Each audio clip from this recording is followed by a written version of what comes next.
Hello, hello, hello. Welcome back again. What's up, everybody? Zero Red, and we're back again in the arcade room. So, today we're talking about a pretty good game. I got a good amount of experience with it, I would say. Maybe not, the best, or let's say, I think I probably was in it. Not in it. Yeah, I was in the game. No. I think I probably saw it a couple of times at different arcades around California, but I never really played it too much. I know that they did have Ryu Hayabusa, I was like, hey, that guy looks fucking familiar. So I would pick him a lot. But I got really familiar with it when my dad eventually got a Dreamcast. So anytime I'd go and see him, that was like one of the first games that he owned for that system. Soul Blade was what he had for PlayStation. I think Dead or Alive 2 was the only game he had for the Dreamcast. I think he probably had Madden. But for the most part, that was the fighting game we played every time I went over there on the weekends. And then after that, too, after I would see it at the arcades, after I played it on the Dreamcast, I'd see it at the arcades sometimes. And I'd be like, oh, now I'm kind of a little bit more familiar. But before that, it was mostly just because of Ryu Hayabusa. I would see him, him from Ninja Gaiden and stuff like that. So that was pretty cool. But, yeah, I really enjoyed this game a lot. It's fun. It's like one of the beginning 3D fighters. Well, it's probably coming in fourth. There's a Virtual Fighter, Tekken, Soul Calibur, and then it would probably be Dead or Alive. I would say that came out. But yeah, I think I might know Tekken a little bit more than I do Dead or Alive. And then of course I know that Dead or Alive is pretty famous for having those what's it called, Dead or Alive volleyball, and then they have the Dead or Alive where everybody's only fighting in bikinis, so that's pretty cool, I guess. But yeah, I mostly played it on the Dreamcast. I used Ryu Hayabusa a lot. I used the other guy, Ian. I can't remember the other guy too. Kind of reminds me of Bruce Lee a little bit, the way he moves. I like characters like that. Fei Long, the Street Fighter. He's pretty cool too. Using some nunchucks.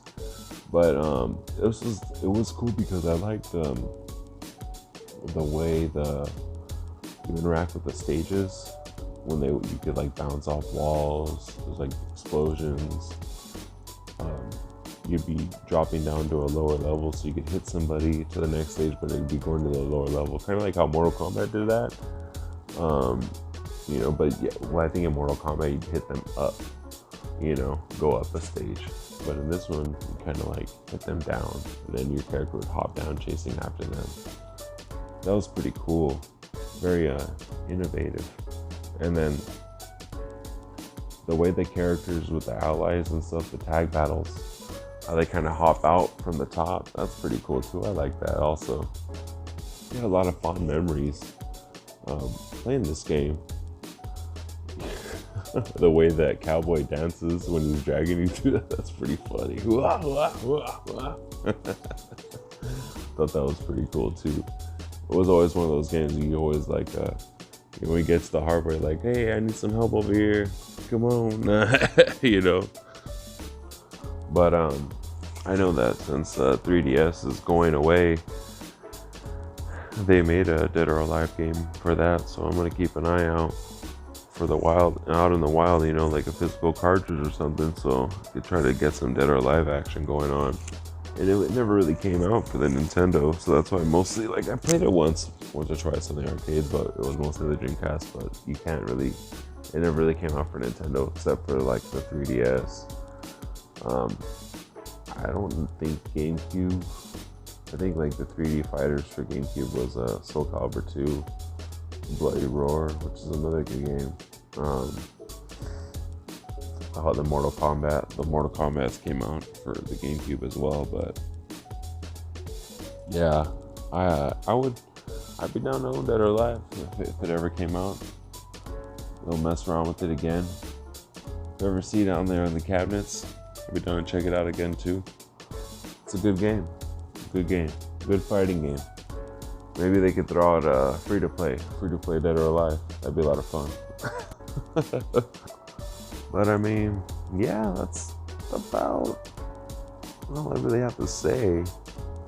My experience in this game, because I was never really able to own it, and it wasn't like Marvel vs. Capcom 2. Like, I know I never really was able to own it, but I would run to that game every time I saw it at the arcade. So, it took me a while before I would even kind of go buy this game, I'm just kind of like, all right, I want to check it out. But, yeah, maybe one day we'll get a new Dead or Alive. Maybe it'll be free to play. Maybe it'll have some good internet. Who knows? But I'm down for it. Especially because they do have that character from Ninja Gaiden, Ryu Hayabusa. Like, I want that guy in Smash Brothers. And he's over here in Dead or Alive and shit. That's pretty cool. Well, anyways, go ahead and check out some more. We're going to be able to... I think we're going to be doing Darkstalkers next. I know this one's a little bit short. Next one's going to probably be a little bit short too. But we still got a couple more games to talk about. And that'll be about it. I think I'm going to start thinking about Season 5 pretty soon. Probably come back at you with some more footage and stuff. Finish out the year. And then Season 5, 2023. So that'll be pretty good. But hopefully you enjoy this podcast. Talking about arcade games. Gonna have to have a new one pretty soon. Talk about all kinds of games. Fill in between the seasons, but we'll see how that goes. Take it easy and tune in next time for the arcade room. Peace, y'all. Thanks again.